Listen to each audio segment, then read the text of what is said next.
Hi guys, I'm Calvin LeDuc. I'm going to be the host, but our presenter today is Jack Enyart for Writing for Animation, and I should bring up an image there. This is the Vancouver Animation School. We're a all-online school with many more courses than animation. Let me actually show you our site, which is www.vanas.ca. Um, we started with just two courses, which was 3D character animation and concept art. We have two types of courses. We have the 1 year diploma course, and it's designed to make you ready for the industry, for the be a professional. And if you've never done animation or if you've never done online training, we also have a 1 month course that you can see whether you like doing online training and whether you like actually that topic. You can also use it as your portfolio to get in. So you can see we've expanded from 3D character animation to include now the industry's requested. We train 2D computer animation students now because there's such a high demand for it. We're here in Vancouver. Literally, Hey, we can't 2D. find enough people that can do this 2D computer animation.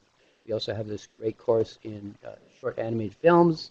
You have to already know how to animate to take that course. We have this 1 month career development, which is designed to help you get a job. So it teaches you how to do your resume and put your portfolio together and stuff like that. And here's the star of the show right here now, writing for animation, which is a 3 month course. So if I go back up, concept, you can see again. Most schools I've taught at don't actually have concept courses. So uh, concept art is designing everything. Everything in animation has to be designed, whether it's the character, the props, the buildings, and again, intro and full. We have this hobbyist course called Anime and Manga. And there's three different courses, each a month long.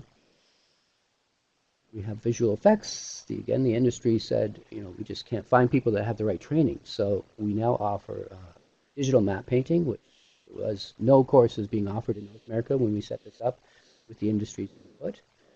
Visual effects, we teach it super high end with Houdini, not because that's what the industry needed. That's what they use projects. Advanced 3D modeling, which would be organic and inorganic characters, buildings, environments, video games. Um, this is designing an actual video game. It doesn't even include modeling. Most courses I've seen in the world for video games, you just learn how to model. This is building the game. Esports is coming, and this is learning how to set up the tournaments and manage for the esports industry. There you go. Okay. All right. Hello, Toon people, wherever you are. I'm going to start pulling something up so we won't have any dead screen time here. So let's share a recently shared document, which is going to be my resume. Okay. And first of all, I want to say Calvin and Mario Pochat, who runs the school, were both very patient about getting me up to being able to do this webinar. I always feel like these things are sort of like a Star Trek episode, where in the last 15 minutes they say, "Why don't you use a hairpin?" And they say, "Yes, Captain, that might work." Um, Technology is amazing. It's always advancing a bit. I find that my students, who tend to be, considerably younger than I are very cool with, just getting things up and making it work. But I am amazed that in a class, my students come up on a screen from all over the world and we're connecting, and it's a miraculous experience. And one of the things that's exciting is that I try to teach collaboration in the class, and I have the students critique each other's work in a helpful way. Um, you are going to be in the business thrown together in collaborative teams and such. It's like some of my favorite movies, where they put together the team to accomplish, whatever it is, the guerrilla mission or whatever, and it's really like that. That's what the commercial arts are like. So the sooner you get used to that and learn to start enjoying that and realizing that you're going to be working in these flexible groups, I think the better off you'll be. I find, and maybe this is a point to put in this, I like commercial art.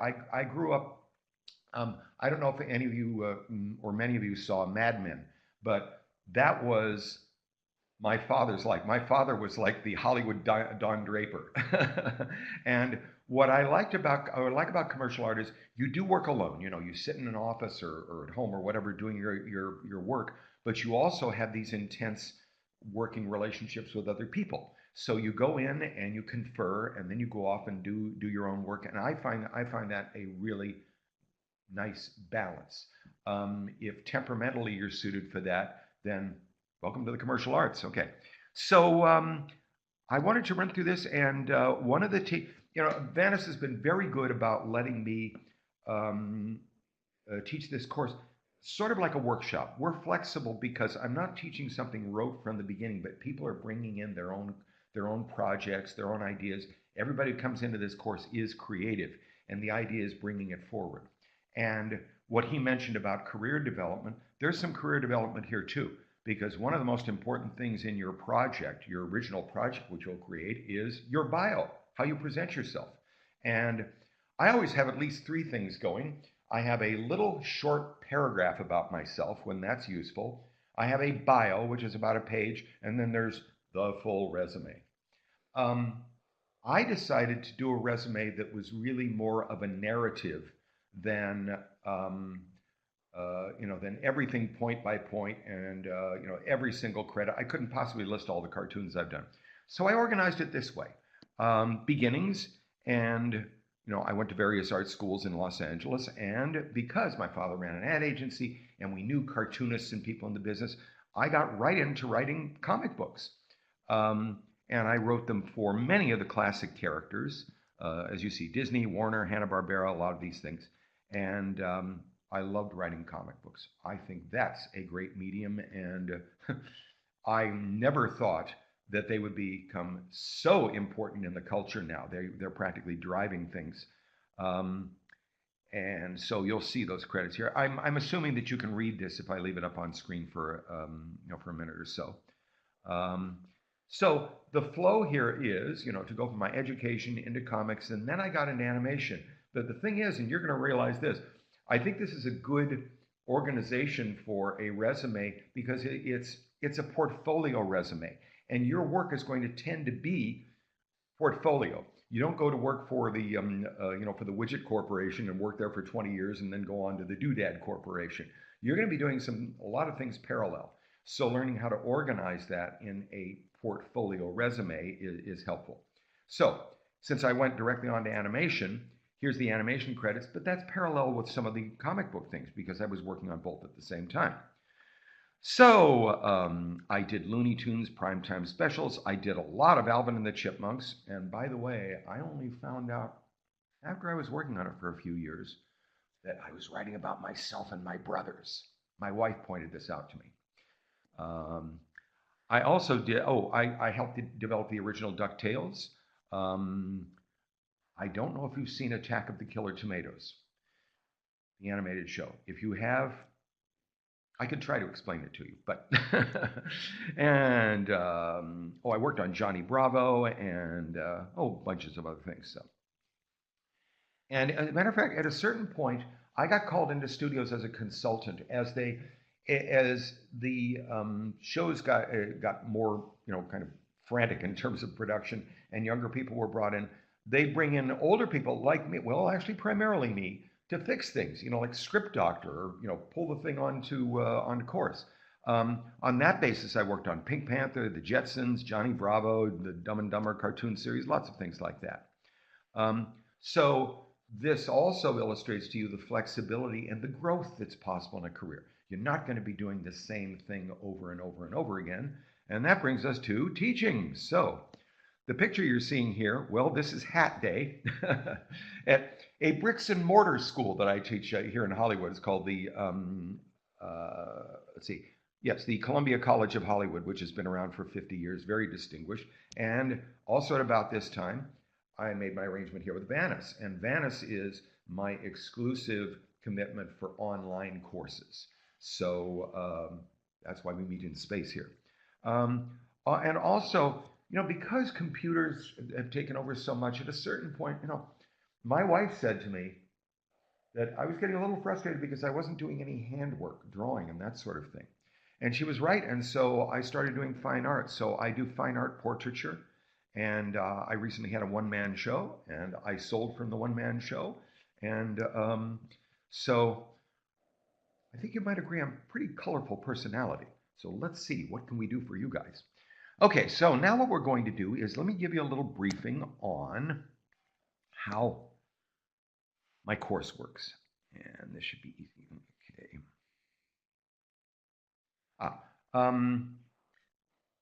Calvin, I noticed something here. I'm going to bring this up because I wasn't aware I had this available immediately, but here it is.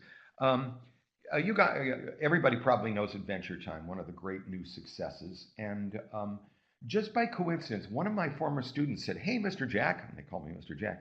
"Hey, Mr. Jack, have you seen this?"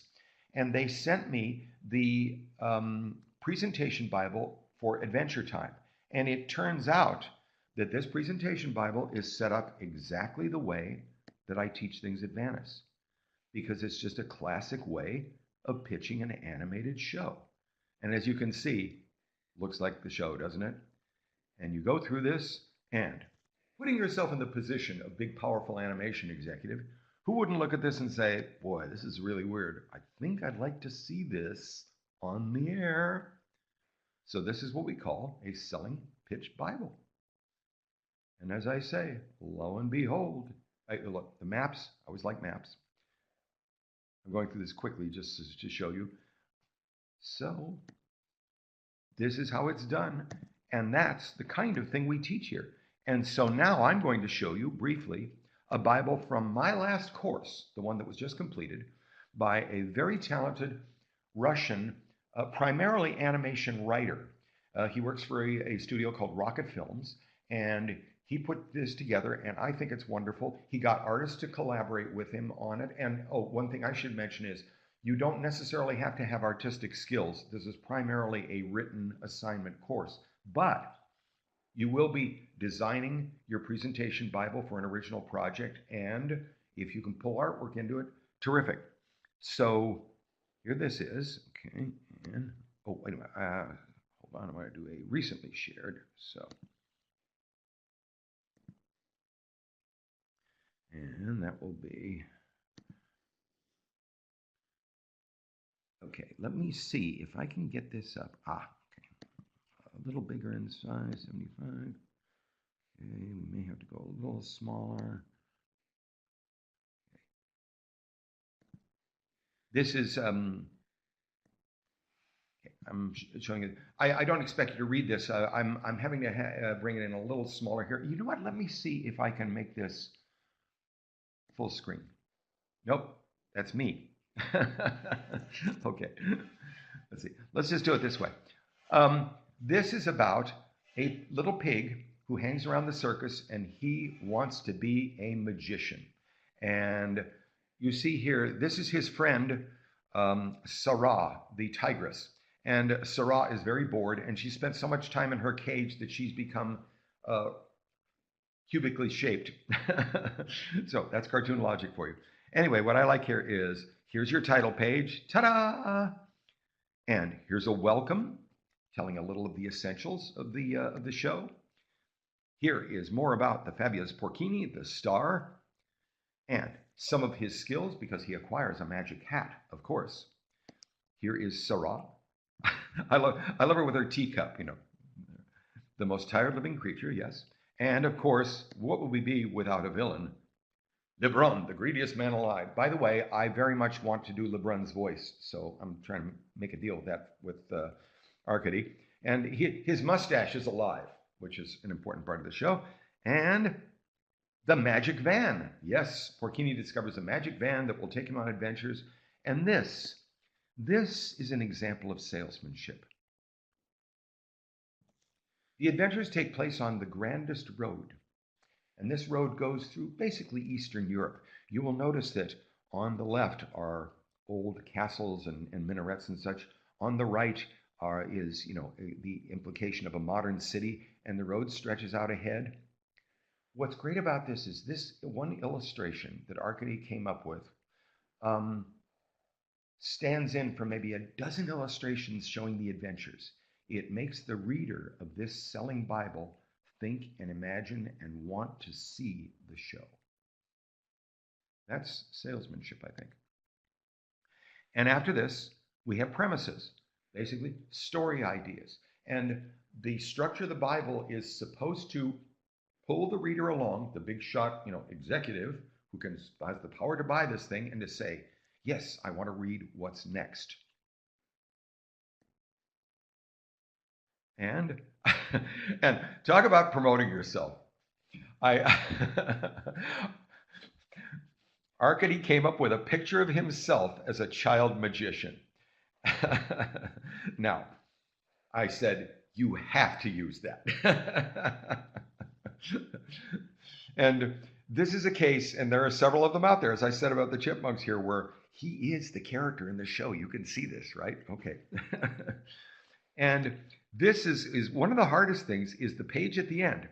How do you get out of this? And I think saying thank you and come again and, basically buy my show. Says, do not pass by these incredible adventures. And here is, the villain chasing them.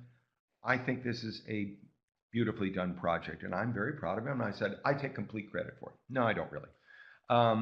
Okay, I'm going to close the screen here, and let me tell you briefly then what the structure of the writing for animation is. It's a 3-month course, and in the first month, 2 meetings a week, 4 assignments, an assignment per week. And in the first month, you will write a script for an existing animated show. So I usually say, what's your favorite? What's the show that you really love? And you get a chance to do that, and that is a writing sample to show that you can work and do assignment work in the industry. Now, with your muscles pumped up from that, the second month is creating that kind of a pitch Bible for your own original project, which probably, I'm betting most of you have a little something in the back of your mind that you've always wanted to see on the air. And then the final month is writing a pilot script, much like the original script you did, but a pilot script for that original project. Oh, good. Yeah, so we have VANAS up here. That's fine. So at the end of a 3-month course, you have a solid writing package to pitch yourself as, in essence, a creator in the animation industry. And the one thing I'm going to say is this, that when you go to a school like VANAS, you learn practical skills, and VANAS gets you ready to go into the industry. But I think one of the reasons that they've been generous enough in letting me do this course, and I think even Calvin said that this is pretty unique. There's nothing quite like this course elsewhere. But no matter where you start in the industry, at a certain point you say, you know what? I want to do creative work. I've got my own project. And that own project gives you control. One of the things I'll say about television animation today is to have an animated television series is as close to being an auteur, an author of anything, as you can get, because it can be drawn the way you like it to look. The voices are the way you want it. You can probably cast yourself as some of the voices if you have any talent. The scripts can be like that. And the public actually knows who people like this are now. And there's a fan base for them. So it's really creative, exciting work. And I can barely keep up with how many venues, how many places there are for series now. I'm working on a project right now for a 6-minute animated chase series, just like an old Looney Tunes. And to me, that's a dream come true. So I'm willing to do that at this stage. Okay, well, I think that's, wow, I guess that's pretty much basically my pitch. So let's take some questions, okay? I dressed up for you in my best bow tie. So let's get some typing going here. I'm assuming that somebody out there, probably Calvin, is Calvin or Alina are wrangling these questions. Oh.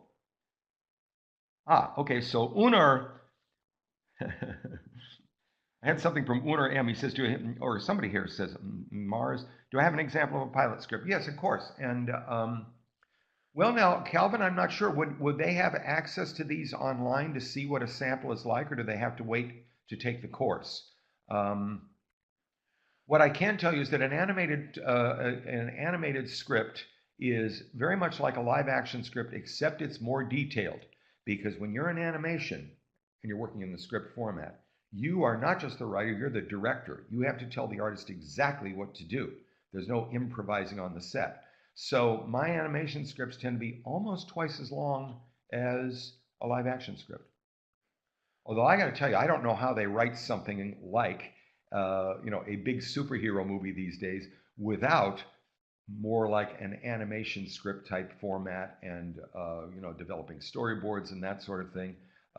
That process, which is, accelerating even as we speak, is probably very interesting indeed. Let's see. Okay. So, yes, I love this name, Uner M.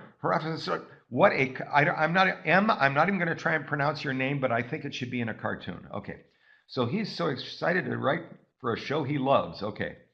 And I think I answered what the average length of an animated script. Well, I write it as two pages per 1 minute of screen time is how it tends to work. That's the way I do it, and the way I have you learn it in class.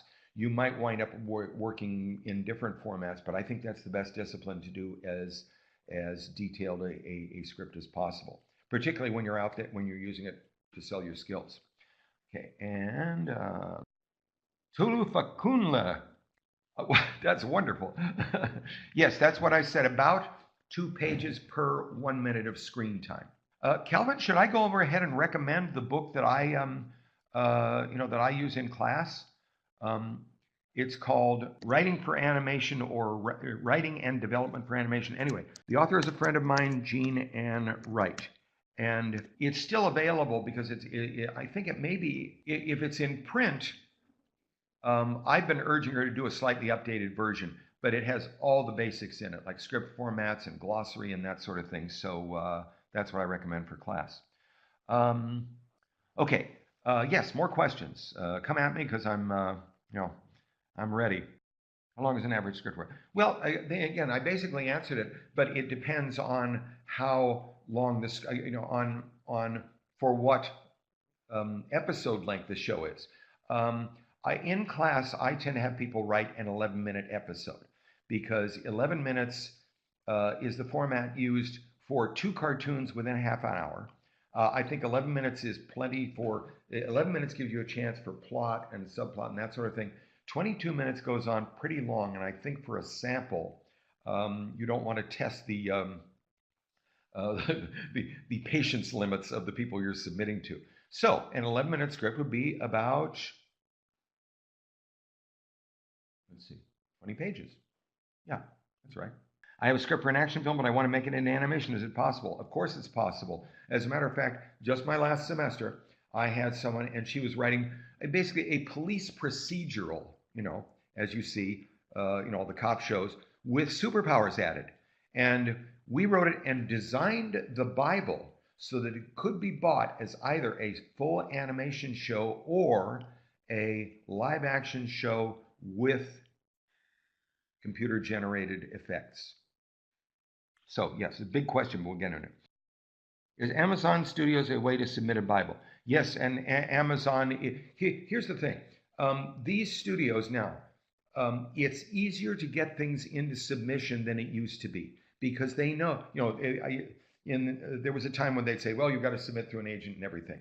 And then guess what? All the really hot little shows came from people who didn't have an agent, young, talented people. There's ways to get through this. So the smart studios, Amazon, earlier, Cartoon Network and Nickelodeon and all that, have submission agreements. So you can get your project in, because they know the next big thing isn't going to come through somebody established. It's going to be coming from some ambitious young cartoonist. So times are better than they've been. Is it hard to get a writing job for an ongoing show? Yes, but we'll talk about that. There's ways around it. What book's suitable? Okay, and how are the chances for an old cartoonist? I think pretty good if you don't try to market yourself as a young cartoonist. We'll get into that. See? Okay. Oh, somebody was asking for a transcript. Well, I believe Calvin is filming this. Somebody says they're geeking out over these shows. Yes, that's good. Okay. And Lois, Pink Panther. Yes, I loved writing Pink Panther. Although I wrote for the version where the Pink Panther talked. I didn't really like that, but we got around that. What has been the best Bible pitch you've read received? Well, I one another Russian student, a fellow named Dmitry Gorbanov, turned in something which is so beautiful. It's the visuals look like a Russian idea of Disney, of classic Disney stuff, and I have information that Disney is actually planning a channel in Russia. This would be the perfect first project for it, and I believe there's a chance to pitch it for that. Disney would be crazy if they didn't buy it. Let's put it that way. What about Nigerian animation? Well, yes, everybody. What about Nigerian animation? I want you all to think about it. That's the answer off the top of my head. Oh, which animation technique is better for career? 2D, 3D, 4D? There's 4D? Maybe I'll have to put on glasses over my glasses for 4D, right? Okay. Listen, I'm a big 2D fan. I am glad that it has come back, and particularly for television animation. The thing is this, writing, you make certain adaptations for this, but basically as a writer, you're creating the best story project possible. The decision as to how the show or the film is going to be produced is at another level. But I listen. I don't like 3D movies in general. I wear glasses, and having to put on other glasses over other glasses, it gives me a headache. So I think 3D is really kind of a gimmick. Although I'm talking about 3D with the glasses as opposed to um, uh, the terms are a little jumpy here, as opposed to CGI animation, meaning this kind of thing. But I'm in favor of 2D just because of what we call hand, the feeling that somebody actually drew it. To me, that's very important. Um, the animated features now, the CGI animated features are more like cathedral building. You don't get the feeling that there's a particular person or intelligence behind it, and that's why I'm enthusiastic about TV animation, and I like short formats. I think it's asking a lot for people to watch a film that's an hour and a half long. I like my cartoons short, but that's just me. Okay, let's see here. Aha! Stephanie Default says, yes, I'm not the only one who's disinterested. Yeah, sentiments exactly. Oh, I'm so glad you guys get that. Yeah. VANAS provides some kind of diploma. Yes, well, Calvin can tell you more about that. This, I believe, writing for animation is a certificate course, I believe, right, Calvin? Okay, Stefan, yeah. A2D, there we go. Good, I've got my my 2D posse here, yeah.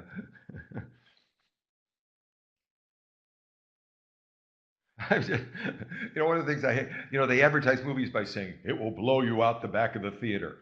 No, thanks. I'd rather stay seated in the theater if you don't mind. Yes, a certificate course. Yeah. Do we give some senses of places where students can send? You bet we do. Yes.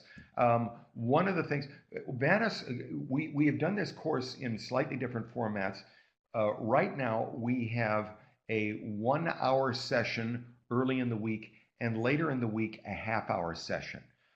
This is to make it, financially reasonable. But what this means is that we usually use the first hour session to review projects, the creative work, and in the second half-hour session, I try to make that about the business as much as possible, so we can absorb why you're doing the creative work you're doing, because that's important to me, and it always, you know, crosses over a bit. But to be able to have a session where we can specifically talk about that is important to me. Let's see, more information. Yes, very good. Right to. Okay. Yeah. May I make a request? This is really frustrating. Whoever wrote "I'm a woman," write me back again, because I want to see what the end of that is. Because we really, I'm telling. One of the things I want to tell you is the opportunities for women in this industry are tremendous. One thing I recommend to my students is that they subscribe online to either or both Animation Magazine Online or Kid Screen.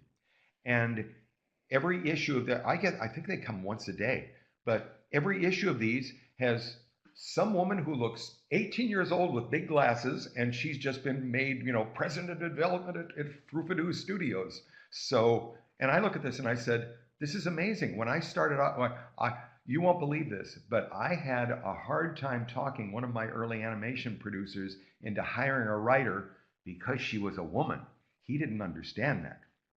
Eventually, he did hire a woman writer, his daughter-in-law, but she's a very talented woman. Well, one thing I can tell you, when you people get into my classes, you will have nicknames bestowed on you that I can handle, okay? And I have my students call me Mr. Jack because my wife, who also teaches, is Miss K. And we've decided that it's the proper amount of respect and familiarity. So, oh, while this typing is going on, I should tell you, see that back in the room? That's a comic book rack, and I wrote everything on that rack. This is my Life's Work in Comics, and when you spin it, it squeaks, just like it's supposed to in the corner of the drugstore. So I was very happy to find that. Yeah, Jack is hot. He is in California. Yeah, today it's hot. Yeah. Calvin, can you tell them about when the next course begins? Is that right? July? I don't know. Well, anyway, registration is open for the next 3-month course. So we just started this one. So that's April, May, June. Yes, it will be July. Yeah. And by the way, let me tell you something. I worry, justifiably, that the course load is handleable for students and everything. But in the years I've been teaching this course, and gosh, it's been quite a few years now, I have almost never had a problem with a student coming back to me and saying, Jack, I can't handle this, or I can't get it done, or whatever. Everybody seems to get the stuff in, and I think part of it is because it's enjoyable work, And for the most part, also, I think my students are good at, and I encourage them to get on a roll. When you're writing something good, sometimes the students will write and actually get ahead of the project. I'll assign them to write premises, which are basically a paragraph, and they'll turn in an outline because they say, I got started writing about these characters. I said, fine, thanks to computers and such, you can overwrite. Overwriting is not a problem anymore. You take that and then you cut it down. So, but you can always save it, and it's useful stuff for later. Okay, and so multiple attendees are typing. A show we already love. How will we get judged? Well, I will sit in judgment upon you, But also, as I say, because it's collaborative, I ask the other students, to give me their opinions. And there are shows, where where people work in collaboration, and one of the rules will be you can't make a negative criticism. Anything you say has to be positive. And what I'm finding is that that's turning out to be very useful in the course. And for the most part, when students get together, they tend to bond pretty quickly, and they do tend to want to help one another. And almost invariably, the students are working in different genres. So when Porcini came up, and he was working on Porcini, and then we were working on this dark Law and Order procedural where everybody had superpowers and they were pulling up, dead bodies from the river, from the frozen Canadian River, and all this. It was it was a relief to go back and forth between the two projects because they were so different. So the two students in that case were really helpful to each other. More details about the course. Okay, and we have more people typing. What if no one shows? How do we know if the writer is keeping the game? Well, the idea is to do a show that people are relatively familiar with, and I'll tell you that one of the things that this course has done for me is it's forced me to keep up on some things. One of my current students came up with a show that I've never heard of, so I said, send me a couple links to it, and I'll take a look at it. And that's my obligation to study and keep up with things.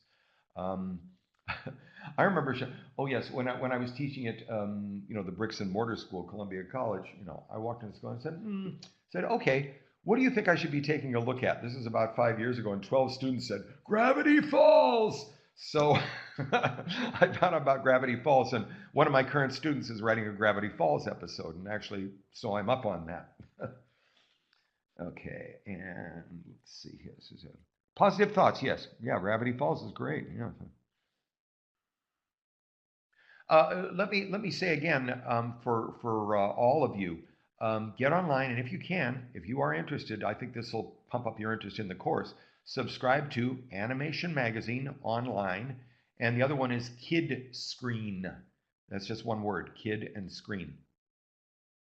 Okay, so I'm going to start here. Demo reel. I'm in the process of piecing together my project, my story. Any story elements you'd like to share at all? Visually artistic. You need to write specifics for my art and style, characters, or is. Well, since I'm having trouble seeing the whole question, it is a big and complicated question.